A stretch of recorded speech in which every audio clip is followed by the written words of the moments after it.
Indian creation stories. Disclaimer, I'm not a member of these groups, so proceed with cautions. Today, it's the Santhal. These are people that speak Santhali, an Austroasiatic language akin to those in Southeast Asia.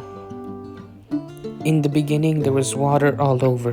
The spirit of God, Takurjiu, wanted to create. According to one source I read, he felt a pang of creation. He created the animals, but wasn't satisfied, so he made man and woman.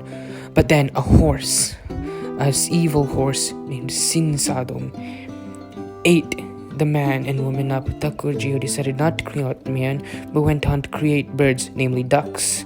They could only float on water, and if they wanted rest, they could only do so on the palm of Takurjiu. Then Sinsadom, the horse demon of the sun, tried to eat up the ducks, but Takurjiu struck him down, turning him into sea froth. Now the issue was where the ducks shall rest. Takurjiu ordered a turtle to fetch earth from the bottom of the sea, but the turtle failed. Takurjiu asked a lobster, it failed. Then a crocodile. It was tasked to bring earth from the bottom of the ocean, but it too failed. And every aquatic animal failed to bring earth from the bottom of the water.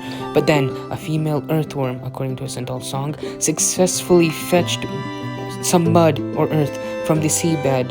In one version, the earthworm brought the earth onto the turtle's back before taking it to Takurjiu. Takurjiu used that earth to create land for mountains and trees and wood.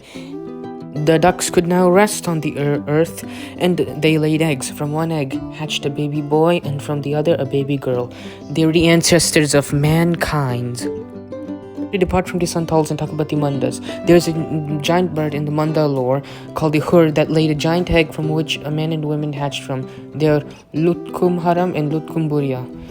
From this point on, when I'm analyzing other stories, I will also include the creation of mankind, or the origin of mankind. Now, let's talk about the motifs of the Santhal creation story. There's a supreme being or a supreme spirit in the initial part of the story. There's no land, only an expanse of water. The supreme spirit wanted to create, so he tasked animals to fetch earth from the seabed. All animals except for the earthworm fails. The earthworm successfully retrieves the soil, mud, clay, or whatever to the supreme spirit for him to create the earth. In common with the Mundas, this turtle having the earth on its back, though the nature of the scenario is different between the two stories. In common to the Mundas, man hatches from an egg laid by bird or birds. It appears that Takurjiu is the same as Singbonga of the Mundas. It seems, according to these Santhals, Takurjiu is associated with the sun.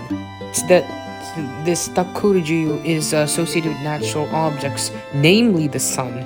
But the sun is not Singbonga. The sun is different from Singbonga. According to the Santhals, the solar orb is just one of Takurjiu's creations, though Takurjiu is just associated with the sun. By the way, the Singbonga means sun spirit, and citations as follows.